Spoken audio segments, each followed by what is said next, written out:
जय श्री कृष्णा। सभी भक्तों का स्वागत है कृष्णा डिवोशन चैनल पर।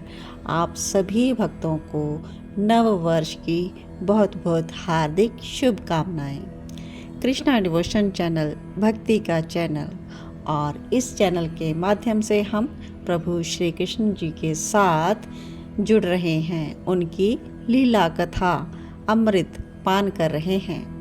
तो आइए आज की कथा हम आगे बढ़ाते हुए रुक्मणी हरण का प्रसंग श्रवण करेंगे।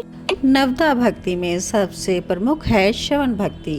तो श्री कृष्ण की लीला कथा को हम श्रवण करते हुए अपने कर्णपुटों के माध्यम से अपने हृदय में प्रभु को हम अंगीकार करेंगे, प्रभु का हम अनुभव करेंगे। तो यह जो श्री कृष्ण की कथा है बहुत ही सुलभ साधन है प्रभु श्री कृष्ण को अपने हृदय में उतारने का। तो आइए अपने हृदय से प्रभु का स्मरण करते हुए इस लीला कथा को श्रवण करते हैं। भाग 261 रुक्मणी हरण। पिछले भाग तक हमने श्रवण किया कि शिशुपाल का तिलक करने की बजाय सभी जो प्रजावासी हैं उन्होंने भगवान श्री कृष्ण का तिलक कर दिया। तो शिशुपाल को पता लग चुका है कि गोपाल यहाँ पर आ चुके हैं और उनका तिलक हो चुका है। अब रुक्मणी है जो उससे वार्तालाप कर रहे हैं शिशुपाल कि वो ग्वाला आ गया है और मुझे लग रहा है कि वो कहीं रुक्मणी का हरण करके ना ले जाए। उसकी यह तो बचपन की आदत है कि जो भी उसे वस्तु प्रिय लगती है उसे चुरा लेता है। रुक्मी जो है रुक्मणी जी का भाई है, तो उससे कह रहा है अगर ऐसा हुआ तो मैं समाज में जीने लायक नहीं रहूँगा। ओहो, मैं तो सोच रहा था कि मगध नरेश ने उसे मार दिया होगा और वो स्वयं कह भी रहे थे, किंतु वो तो बच निकला और अब यहाँ आ भी गया है। तो बहुत ही घबराहट है शिशुपाल को। चाहता तो है कि उसका भय किसी को प्रकट ना हो, लेकिन ना चाहने के बाद भी उसका भय साफ प्रकट हो रहा है। तो रुक्मी उसको सांत्वना देते हैं कि आप चिंता क्यों कर रहे हो, हमने उसे निमंत्रण नहीं दिया है, इसके बाद भी वो आया है तो अपमान उसका होगा। मेरे पास सेना की कोई कमी नहीं है, फिर तुम्हारी सेना भी आ गई है, और अगर इससे भी ना हुआ तो मगध नरेश जरासंध अपनी संपूर्ण सेना विदर्भ में भेजने को तैयार है, यानी कि वह सेना भी हमसे मिल जाएगी। तो रुक्मी समझा रहा है कि चिंता की कोई बात नहीं और हमारे लिए अच्छा है कि वो अकेला ही आया है। उसका बड़ा भाई बलराम भी इस बार उसके साथ नहीं है। रुक्मी शिशुपाल से पूछ रहे हैं कि कहो तो उसका यहीं पर वध कर दें। अपने मस्तक में से उभरे हुए पसीने की बूंदें शिशुपाल ने पोंछी और कहता है तुम इतना सरल समझ रहे हो। उसने मगध नरेश को 17 बार पराजित किया था और बिना अपनी यादवी सेना के और काल्या यवन जैसे अपराजित योद्धा को उसने मार गिराया। यह सब कहते कहते शिशुपाल का कंठ सूख गया और रुक्मी कहता है आप चिंता छोड़ो, कुछ नहीं होगा, मैंने पूरी व्यवस्था कर रखी है। शिशुपाल को समझा रहा है। तो इतने में एक सैनिक आकर सूचना देता है कि युवराज रुक्मी राजकुमारी को भगवती पूजन के लिए मंदिर भेजा जाए, यह राजपुरोहित की आज्ञा है। लेकिन रुक्मी 2 टूक में जवाब देता है नहीं, कोई आवश्यकता नहीं अभी मंदिर भेजने की। लेकिन तब तक राजपुरोहित भी आ जाते हैं और कहते हैं हे राजकुमार, ये हमारी परंपरा है, कुल की परंपरा का निर्वाह करना ये हमारा धर्म है। विवाह से पूर्व कन्या मंदिर में जाती है और दैवीय शक्ति की कृपा प्राप्त करती है। तभी शिशुपाल फिर भयभीत होकर बोल उठा, किंतु वो ग्वाला आ गया वहां तो वो वहीं से हरण करके ले जाएगा।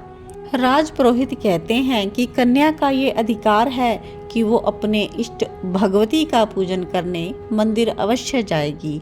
और रही सुरक्षा की बात, तो आप लोग हैं ना वीर महावीर, कीजिए व्यवस्था।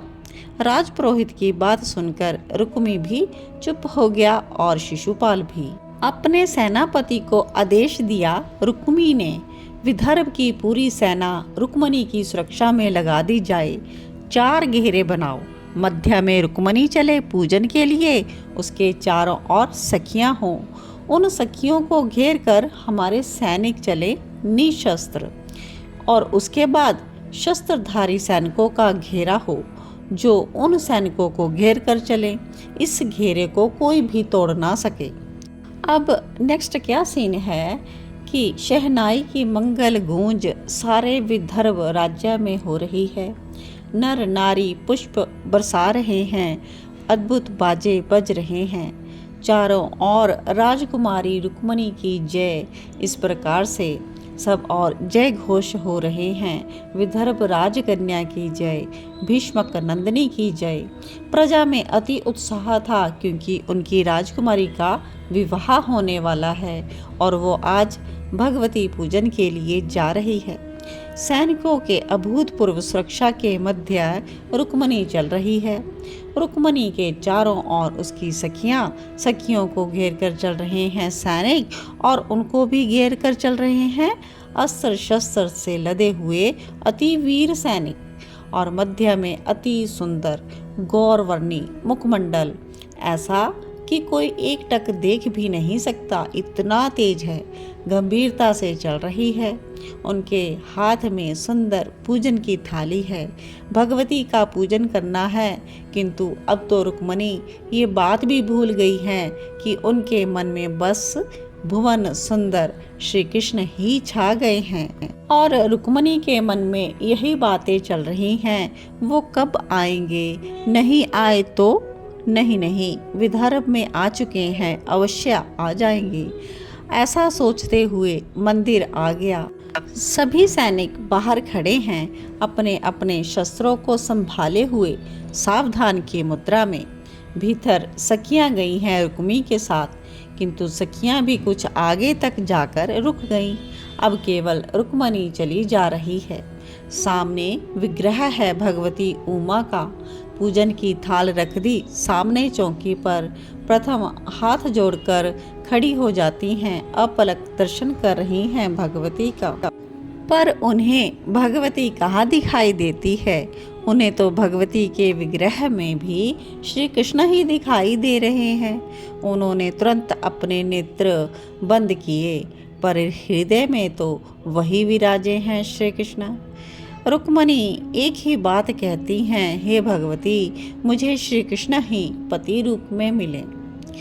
तो यह सब यहाँ चल रहा है, और उधर श्री कृष्ण रथ में हैं और सोच रहे हैं विलंब करना उचित नहीं। अश्वों को दौड़ा रहे हैं और क्षणों में ही मंदिर में पहुंचा दिया है। रथ को रोका श्री कृष्ण ने मंदिर से कुछ दूरी पर। वहां से उतरे और अकेले धीरे धीरे चल पड़े। सैनिकों ने देखा, पहले तो उन्हें लगा कि विदर्भ के राज परिवार का ही कोई सदस्य होगा, किंतु एक ने कहा, नहीं, यह तो विदर्भ का राज्य का कोई भी ऐसा नहीं है। तो सैनिक चिल्लाए, ए रुको। श्री कृष्ण रुके, मुड़े और अद्भुत सैनिकों की ओर देखकर मुस्कुरा दिए। श्री कृष्ण मुस्कुराए तो ये क्या, अच्छे अच्छे अपना सर्वस्व खो बैठते हैं। बस सब मुग्ध हो गए। श्री कृष्ण की मोहनी मुस्कान पर सब वह भूल गए। आहा, कितना सुंदर मुस्कुराता है, यही कहने लगे। श्री कृष्ण बढ़ते जा रहे हैं मंदिर की ओर, पर किसी सैनिक में हिम्मत नहीं है कि इन्हें पकड़ ले, क्योंकि मुस्कान के ऊपर ही सब मर मिटे हैं। पीतांबरधारी श्याम वर्ण श्री कृष्ण गए मंदिर में। इन द्वारकाधीश ने नेत्र बंद कर ध्यान कर रही रुक्मणी को अपनी बाहों में उठा लिया। रुक्मणी को रोमांच हुआ।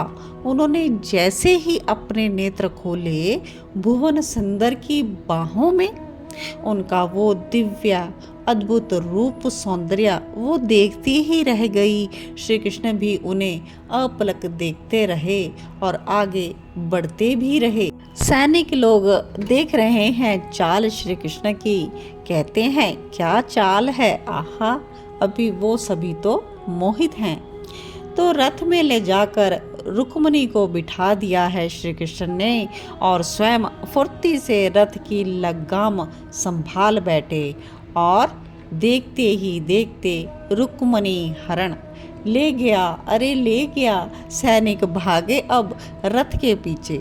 रुक्मणी ने श्री कृष्ण से कहा, नाथ, रथ ना रोकना अब, बस चलाते रहिए रथ, इन सबको मैं देख लूंगी। इतना कहकर अपना दिव्य रूप रुक्मणी ने सैनिकों को जैसे ही दिखाया, महालक्ष्मी है ये, इनके मुख से जो तेज प्रकट हुआ उसे देखने की शक्ति कहाँ थी इन बेचारे सैनिकों में। सब मूर्छित हो गए, सब पत्तों की तरह बिखर गए, मानो वृक्ष टूट गए हों। तो इस प्रकार से आज हम सभी ने बहुत ही सुंदर कथा रुक्मणी हरण श्रवण किया। इसके आगे की कथा श्रवण करने के लिए आप सभी जुड़े रहें कृष्णा डिवोशन भक्ति चैनल के साथ। तब तक के लिए सभी को जय श्री कृष्णा।